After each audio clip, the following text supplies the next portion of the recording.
Pero vamos ahora a hablar con Matías Vallés, que es un compañero, periodista, junto a la dirección del Diario de Mallorca. Buenas noches, Bonanit. Buenas noches, Xavier, ¿cómo estamos? Pues deseando hablar contigo, ¿cómo se está viviendo esta circunstancia, lo que estamos relatando en Mallorca y en Baleares, comunidad netamente turística, con todo lo que ha pasado el pasado verano? Ahora se abría la mano a la puerta al turismo internacional, al británico. ¿Qué reacción hay en tu comunidad, en las islas, de lo que está pasando? Bueno, esta ha sido una crisis mayúscula. Hablabais, se comentaba ahora de seguir con las precauciones. La primera sería prohibir todos los viajes, ¿no? Volver a paralizar la economía, volver al confinamiento de marzo de 2020 y entonces en este caso veríamos lo que pasaba con los contagios, que tampoco va demasiado bien. Aceptando la situación actual, hay una doble circunstancia. La primera es que los jóvenes que vinieron a Mallorca, todos estos miles de jóvenes, entre los que hay ahora más de 1000 contagiados y los 250 internados, yo creo que se puede decir presos, lo siento, pero yo sí iba a emplear esa palabra, encerrados en el Hotel Beiber, sabían perfectamente a qué venían. Es decir, probablemente no hicieron lo que debían hacer, pero hicieron lo que venían a hacer. Y tanto sus progenitores, como sus tutores, como sus profesores podían haber sabido perfectamente lo que venían a hacer si se hubieran molestado en leerse los prospectos, folletos, páginas web de las empresas que contrataron para estos viajes. Al contrario, si pueden protestar, es decir, oiga, nos prometieron más juerga, nos prometieron más fiesta, nos prometieron, por ejemplo, discotecas y no hemos tenido discotecas, porque ahí se habla de habitaciones múltiples, ahí no hay sombra de mascarillas, ahí hay congregaciones en party boats, las fiestas en los barcos, ahí hay concentraciones al aire libre de centenares de personas sin ninguna mascarilla, es decir, vinieron exactamente a hacer esto. Ahora, de ahí a que haya que tener a 250 personas, jóvenes, en algún caso menores de edad, adolescentes, encerrados en un hotel. Yo no digo que sea una prisión, si es mejor o peor que la cárcel, pero encerrados, encerrados, sin poder salir. Y con una cláusula muy importante, bajo custodia policial. Para mí hay un abismo y, por tanto, personalmente, sí estoy de acuerdo con la opinión de la Fiscalía. Hay una cosa, igual que lo que iba a pasar en este viaje, es decir, en este viaje de estudios, en estos viajes de estudios, ha pasado lo que iba a pasar, lo que estaba programado que pasara.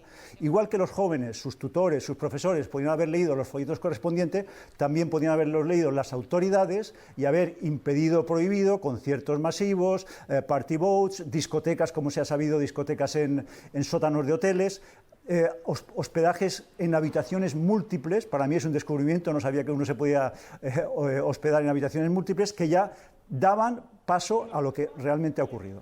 Porque justo antes de que, o en los días previos, a lo mejor estoy cometiendo un lapsus de memoria, pero creo que es así, ya nos alarmamos con las imágenes de la reunión del macrobotellón o el macroconcierto sin medidas de seguridad, de distancia, de mascarilla, consumo intercambiándose los tubos de consumiciones de bebidas, etcétera, antes de que se supiera el brote, cuando ya empezaban a circular por ahí algunas esporas, digamos así, de esta derivada delta o de otras derivadas de la COVID. Eso ya alarmó. Lo que ha venido después es la confirmación de que ese tipo de actitudes inconscientes o mal controladas tienen este tipo de consecuencias. Sí, pero el concierto, efectivamente, que citas muy bien, en la Plaza de Toros de Palma de Mallorca, que se llama Coliseo Balear, forma parte ya de esto, del macrobrotellón, le podemos llamar, de esta nueva variante que por lo visto hemos inventado, que es el turismo de contagios, es decir, es una de los momentos en que se producen los contagios, pero ocurre una cosa muy curiosa, Xavier. El momento en que se prohíbe este concierto es el mismo momento en que nos enteramos de que se ha celebrado este concierto. ¿Por qué? ¿Por qué este silencio? ¿Por qué este ocultar? ¿Por qué este sigilo de las autoridades? ¿Por qué no se anuncia que hay un concierto, aunque fuera limitado solamente a los alumnos de los viajes de estudios? ¿Por qué se celebra un segundo concierto exactamente en las mismas condiciones, cuando al mismo tiempo está cerrado todo el ocio nocturno y se habla de pruebas piloto? Bueno, pues porque simplemente ese sistema, este turismo de contagios, este turismo que ha acabado siendo un turismo bajo custodia, estaba preparado para que funcionara así.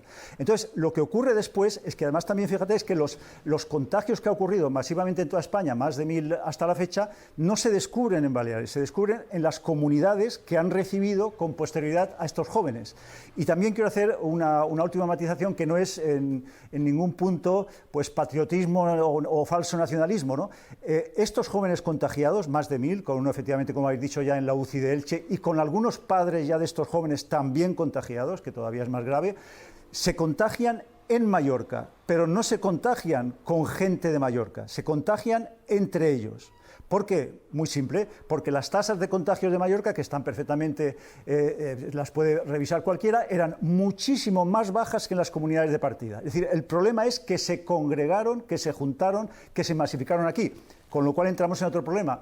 ¿Por qué los puertos y aeropuertos españoles no tienen los mecanismos de control efectivos, no solo aleatorios, para evitar que entren pasajeros que son positivos de la COVID? Porque días antes, o prácticamente casi en el mismo tiempo, tenía, desde el punto de vista económico, para la economía de las islas del archipiélago balear, la noticia de que entraba, digamos, en vía verde el turismo británico, que debe ser bastante numeroso junto al alemán ahí en las islas. Y ahora sucede esto. Desde que esto ha pasado, con todo lo que estamos contando en los medios de comunicación, ¿ha cambiado algo? ¿Se ha restringido algo la situación, no ya de viajes, pero sí de algún tipo de celebraciones? Bueno, lo que tenemos en primer lugar es que efectivamente es una perspectiva inmediata, porque estamos hablando de principios de julio, de 2 millones de turistas ingleses, que podemos imaginar lo que eso puede suponer. Las cifras de contagios se han disparado en Baleares en esta semana, en Baleares y en Mallorca, pero hemos visto, lo acabáis de decir, que es un fenómeno que se ha producido a escala estatal. El turismo británico en Mallorca y creo que en toda España lo necesitamos, vamos, como el aire que respiramos, si hemos de mantener una industria turística. Pero cabe recordar que la única zona auténticamente en verde en el semáforo británico, porque nosotros, Mallorca, estamos en verde bajo vigilancia, no en verde total, sino en verde bajo vigilancia, es Malta. Y Malta lo que le ha dicho a Londres es que no quiere turistas británicos, que prefiere que gracias, pero no gracias, porque no quiere esos turistas. ¿Por qué?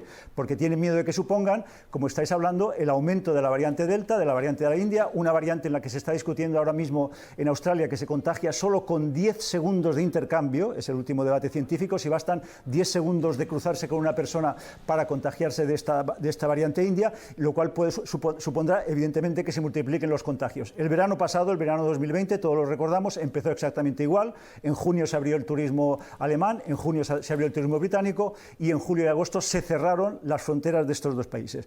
Hay otro matiz siempre con lo de los jóvenes, ¿no?, que nos gusta mucho, es decir, parece que alguien ha descubierto ahora en qué consiste un viaje de estudios, ¿no?, en qué consiste el alcohol, el sexo y las demás sustancias que hacen reír, el funcionamiento entre los jóvenes. Pero en fin, mantengamos esto, pero todos los alemanes que vinieron a España en Semana Santa y que han venido a España hasta hace solo 2 semanas, desobedecieron a su gobierno. Había una recomendación de Berlín de que los alemanes no viajaran al extranjero, por supuesto en concreto a España. Es decir, estos alemanes que han venido, que hemos abrazado, que deseamos que sigan viniendo, fueron tan irresponsables como los jóvenes en viajes de estudio. Pero ¿qué hacer entonces? Usted me decía, para las islas, para el archipiélago balear, la llegada de los turistas británicos, 2 millones me citaba usted, es vital para la economía de su comunidad. Habla usted, ¿se puede hacer algún tipo de filtrado en origen o en destino? ¿Ese filtrado asegura que ya has pasado o aún no has entrado en el periodo de incubación? ¿Se pueden producir de nuevo brotes con esa llegada masiva de 2 millones de británicos, sabiendo cómo está la variante Delta en las Islas Británicas?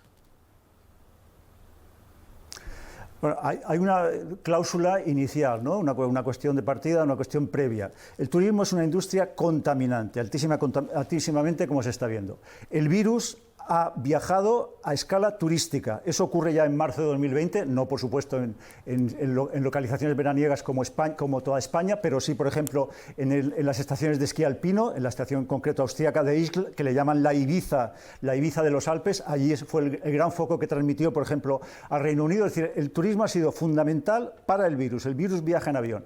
El año pasado se hizo una propuesta que era PCR en origen, que no llegara nadie al aeropuerto, en concreto a los aeropuertos de Baleares, por supuesto a los aeropuertos españoles, sin que tuviera una PCR negativa 2 días antes del viaje. ¿Qué pasa? Eso es imposible de controlar. Con flujos diarios, por ejemplo, en Baleares de 200.000, 300.000 personas, basta que cualquiera haga el cálculo de lo que supone pasarse 2-3 segundos con cada viajero para ver si tiene hecha la PCR. Por tanto, ¿qué se hace? Controles aleatorios. ¿Qué significa controles aleatorios? Pues digamos controles que carecen de ninguna efectividad, por no hablar de las enormes posibilidades de falsificación de las PCRs y de esto que apuntaba usted también perfectamente, que es que se venga con la enfermedad sin incubar, en un estado asintomático o presintomático de enfermos auténticos. Es de muy difícil solución y, honestamente, hemos de recordar además que ahora mismo en Baleares, en toda España, el porcentaje de vacunación de pauta completa, con las 2 dosis en la mayoría de vacunas, es del 30%. Es decir, si con el 30% estamos superando ya el 100%, que lo estamos superando, en algunas edades, como acaban de decir aquí, más de 200, pues la perspectiva no es la mejor de las posibles. ¿Cuál será la solución? Pues puede ser que haya un momento en que se relativice la enfermedad, en que aquel famoso dicho de marzo de 2020, esto al fin y al cabo es una gripe, pues se acabe aceptando y se empiece a convivir con la enfermedad. Es muy difícil la supervivencia económica de territorios como Baleares, y supongo que hablo igual de Canarias, de Costa del Sol, de Costa Levantina, de las grandes ciudades como Madrid y Barcelona, sin el turismo. Pues aquí lo dejamos. Matías Vallés, adjunto a la dirección del Día de Mallorca, muchísimas gracias por participar hoy con tu opinión aquí en la Noche en 24 horas y muchísima suerte. Gracias a vosotros, hasta ahora.